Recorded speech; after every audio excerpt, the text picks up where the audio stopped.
పులివెందుల నియోజకవర్గ TDP incharge BTech రవికి చేదు అనుభవం ఎదురైంది. కంపల్లి మండలంలో బీటెక్ రవికి నిరాశన సెగ తగిలింది. మండలంలోని అమ్మగారిపల్లి గ్రామంలో కొన్ని కుటుంబాలు వైసీపీని వీడి టీడీపీలో చేరేందుకు సిద్ధమయ్యాయి. దీంతో వారికి టీడీపీ కండువులు కప్పి పార్టీలోకి ఆహ్వానించేందుకు బీటెక్ రవి అక్కడకు వెళ్లారు. అయితే బీటెక్ రవి రాకతో అమ్మగారిపల్లి గ్రామస్తులు ఇళ్లకు తాళాలు వేసి బయటకు వెళ్లిపోయారు.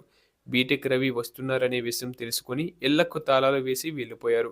దీంతో ఈ విషయం ప్రాధాన్యం సంతరించుకుంది. మరోవైపు అమ్మగారిపల్లి గ్రామం మొదటి నుంచి వైఎస్ కుటుంబానికి అండగా ఉంటూ వస్తుంది.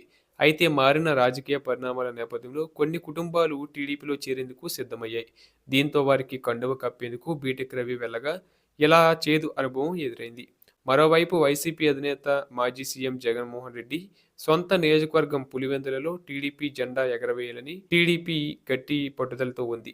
ఇటీవల జరిగిన జడ్పీటీసీ ఎన్నికలను సైతం ఇదే రీతిలో ప్రతిష్టాత్మకంగా తీసుకున్న టీడీపీ బీటెక్ రవి సతీమణిని జడ్పీటీసీ అభ్యర్థిగా బరిలో నిలిపి విజయం సాధించింది. ఈ విజయం ఇచ్చిన ఉత్సాహంతో నియోజకవర్గంలో టీడీపీని మరింత పటిష్టపరిచేందుకు బీటెక్ రవి ప్రణాళికలు రచిస్తున్నారు. అందులో భాగంగా గ్రామాల్లో పార్టీల్లో చేరికలను ప్రోత్సహిస్తున్నారు. ఈ క్రమంలోనే ఇటీవల పులివెందుల్లోని వైఎస్ రాజారెడ్డి కాలనీ నుంచి 30 కుటుంబాలు టీడీపీలో చేరాయి.